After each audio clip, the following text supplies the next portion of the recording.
La parabole du bon samaritain. Nous le connaissons bien, tellement bien que quand nous entendons déjà la première phrase, toute l'histoire se déroule dans notre esprit tout de suite. Et nous faisons oui de la tête en tout confort et disons oui.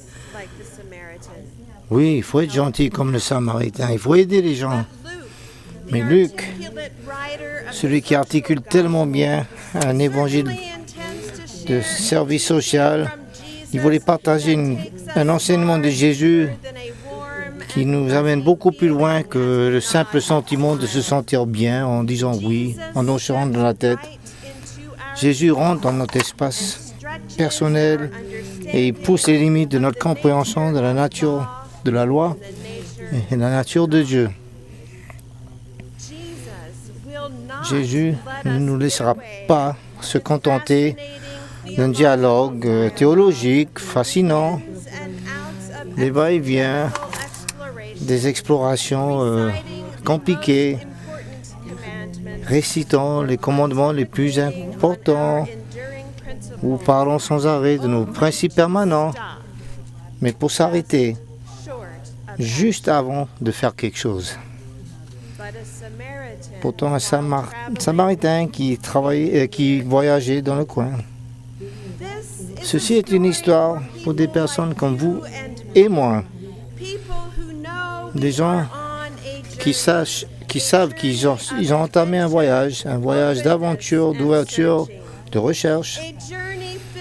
Un voyage rempli avec des commencements et des fins et des nouveaux recommencements.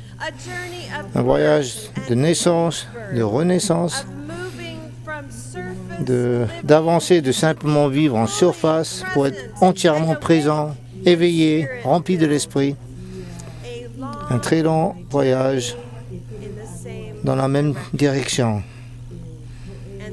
Et le Samaritain s'approcha. Jésus fait presque une danse avec les mots, avec des docteurs de la loi, pour les tourner sur eux-mêmes, pour se regarder dans les yeux, face à un miroir. Et c'est à ce moment-là que nous nous reconnaissons. J'étais un jeune pasteur, C'était le printemps et la fin d'une semaine extrêmement chargée.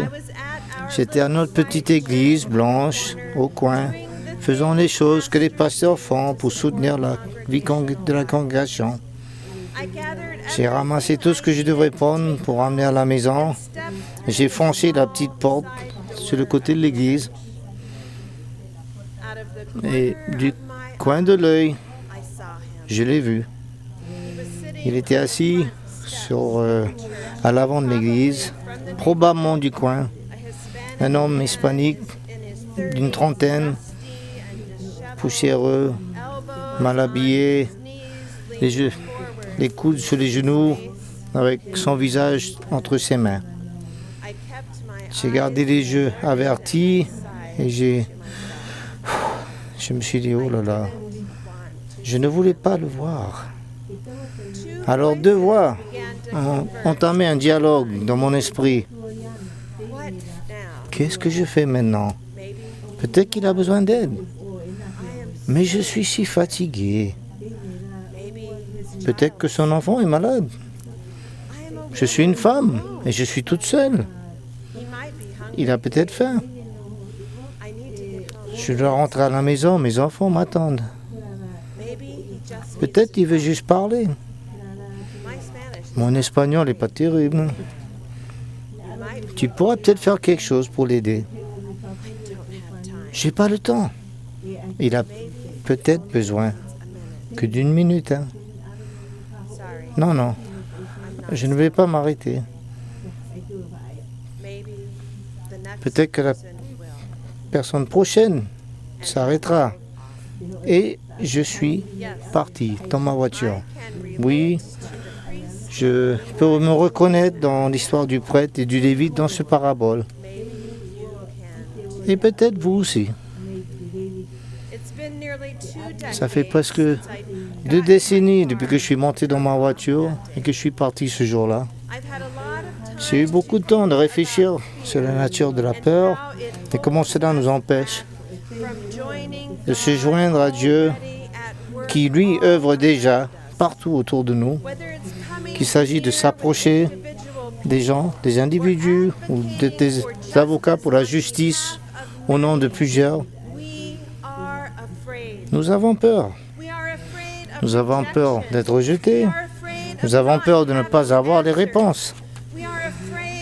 Nous avons peur de dire la vérité aux gens puissants. Nous avons peur d'être trop impliqués. Nous avons peur d'être vulnérables. Nous avons peur de s'approcher. Le Samaritain s'est approché. Le fait d'aimer Dieu et d'aimer autrui est une action de s'arrêter et de s'approcher. C'est la volonté de prendre des risques et faire des choses nouvelles, de faire le pont entre où nous sommes et où Dieu nous appelle à être. C'est le fait d'aimer, de vivre dans une relation profonde et authentique, en construisant des ponts de compréhension pour ensuite marcher ensemble vers l'avenir de Dieu, ensemble. Pour moi, ça a été un voyage d'apprendre comment aimer pas par pas, en faisant confiance à Dieu, de montrer le chemin et en trouvant le courage de franchir les portes qui s'ouvraient. Peu importe le nombre de fois que j'ai trébuché ou que je suis passé complètement à côté, Dieu attend toujours patiemment, en chuchotant sans arrêt. Ayez courage, je suis avec vous. Il y a presque 4 ans de cela, j'ai commencé une affectation spéciale au Utah, où Dieu nous invitait à essayer, prendre le risque de faire quelque chose de nouveau. Jusqu'à un certain point, c'était un territoire inconnu.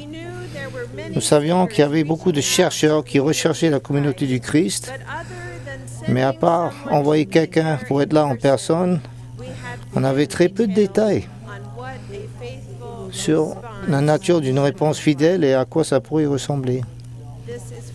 Voici ce que j'ai appris. Mon travail, c'était de s'approcher.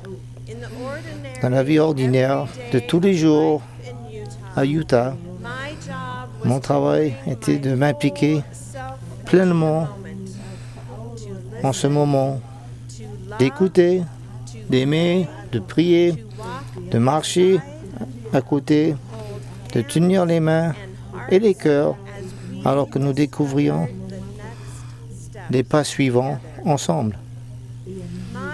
Mon travail, c'était de faire le pont entre les espaces que ce soit simplement en écoutant une histoire difficile d'une jeune mère qui voulait remettre en place les morceaux de son voyage de foi, ou en marchant en ville au sein d'une parade colorée, en parlant de la valeur de toutes les personnes. Il ne fallait pas que je sois parfaite ou que j'ai toutes les réponses. Il fallait simplement que je sois présente et que je m'approche des gens avec mon cœur tout entier. On apprend que le mot courage vient du mot latin cour, qui est le mot pour cœur. Et un des premiers sens de ce mot était de raconter l'histoire de qui vous êtes avec votre cœur tout entier. C'est ce que nous avons fait. Nous avons raconté nos histoires les uns aux autres avec nos cœurs tout entiers. Une vie à la fois, pas par pas, et nous sommes avancés vers l'avenir de Dieu ensemble. Pas par pas. Où avant il y avait quelques personnes, maintenant il y en a plusieurs qui proclament Jésus-Christ et qui promouvoient des communautés de joie, d'espoir, d'amour et de paix. Alors que nos congrégations sont en effervescence de croissance, des nouveaux groupes en train d'être implantés et beaucoup de vies ont trouvé guérison au sein de notre communauté. La communauté du Christ, avons-nous le courage de s'approcher? Est-ce que nous sommes prêts à raconter l'histoire de qui nous sommes avec tout notre cœur? Est-ce que nous pouvons voir à quel point nous avons avancé et le message merveilleux que nous avons à partager? Des chercheurs tout autour de nous lisent les pages de nos Écritures, retracent les pas de notre voyage et ils appellent cela quelque chose de saint. Il y a très longtemps de cela, quand beaucoup de gens pensaient que nous avions perdu notre chemin, nous avons avancé contre toute difficulté pour forger un nouveau chemin qui était pourtant familier, de réclamer notre être authentique et de créer un futur que nous avons appelé Sion. On nous a appelé bizarre, on nous a mal compris, marginalisés, mais nous avons persévéré.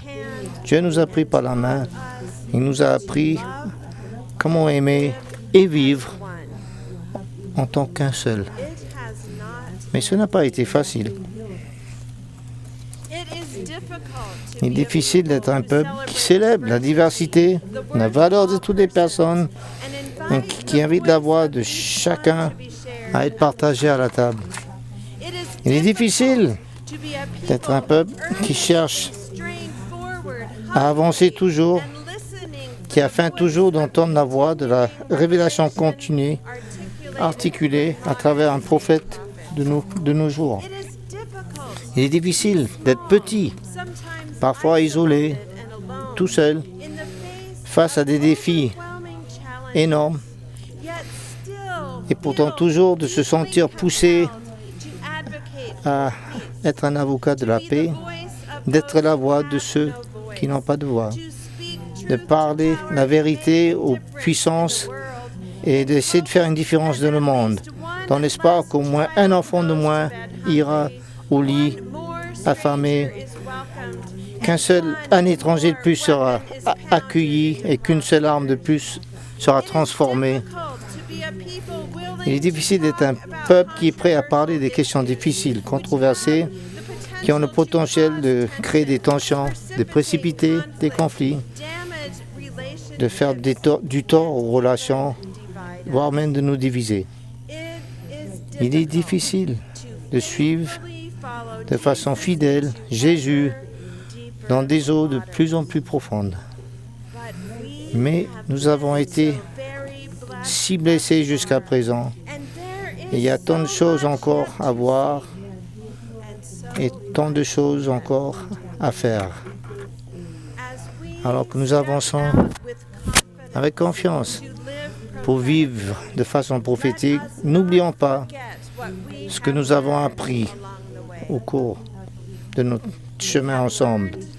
Nous avons appris à rester ensemble lors du voyage. Il ne faut pas voyager sur le chemin seul. Créer des communautés qui renforcent et soutiennent les uns les autres. Restez connectés.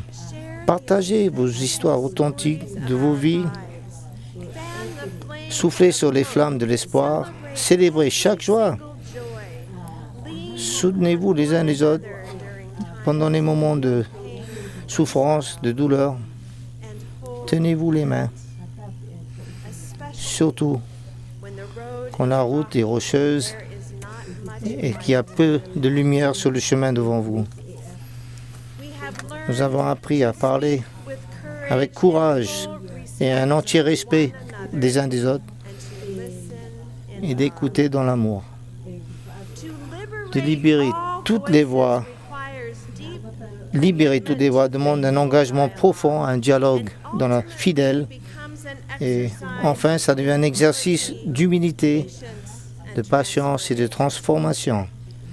Quand nous acceptons de s'asseoir autour d'une table qui est ronde, où chaque voix a la même valeur de tous les endroits, connectés dans un cercle sans fin, ce que nous partageons devient sacré apporte la guérison et nous remplit de grâce. Mais faire cela demande de la vigilance, de la discipline, soutenu par la connaissance que nous sommes tous impliqués dans notre travail ensemble. Nous avons appris que nous ne sommes pas parfaits. Nous trébuchons, nous tombons. Nous n'avons pas toutes les réponses. Et ce n'est pas un problème en soi. C'est même merveilleux. Ceci est le voyage de la vie, rempli avec des aventures en tout genre. Nous faisons des erreurs, on s'écarte du chemin, on pense qu'on sait et puis on apprend qu'on avait tort. Parfois même on se perd. Tout cela nous façonne, nous forme, nous apprend, nous rend plus forts et remplit-nous avec une capacité profonde pour l'empathie humaine et la compréhension. Ceci est le voyage béni de devenir. Nous avons appris à être gentils envers nous-mêmes et envers les autres. Nous avons appris à propos de la grâce. Pardonnez-vous, pardonnez aux autres. Ceci est au cœur de tout nouveau début et du mode de vie pour ceux qui veulent vraiment trouver une joie profonde et éternelle. Nous avons appris qu'il faut toujours garder le Christ au centre. Trouver des espaces pour entretenir des relations avec Dieu. Rester ouvert à la direction de l'Esprit dans tous les aspects de la vie, en tant qu'individu et en tant que communauté. Vivez la voie du Christ, qui est la voie de l'amour. Quand un avocat a demandé « Qui est mon voisin ?», Jésus a raconté l'homme à qui on avait donc tout pris, qui était blessé sur le bord de la route. Deux hommes bien éduqués, religieux, extrêmement respectés, sont passés à côté. Et ensuite, un homme sans valeur, le plus bas des bas, s'est arrêté et a aidé cet homme qui saignait. Il l'a amené à un endroit de sécurité et il a répondu à tous ses besoins. Quand il a fini de raconter l'histoire, Jésus s'est tourné vers l'avocat et il a posé la question. Lequel de ces trois hommes était le voisin? L'avocat a répondu, celui qui a fait preuve de miséricorde, celui qui s'est approché. Et Jésus a dit, allez et faites de même. La communauté du Christ, nous sommes à l'emplacement de la décision. Puissions-nous être ceux qui ont le courage de s'arrêter et de s'approcher. Et puissions-nous raconter l'histoire de qui nous sommes avec tout notre cœur. Ceci est ma prière. Amen.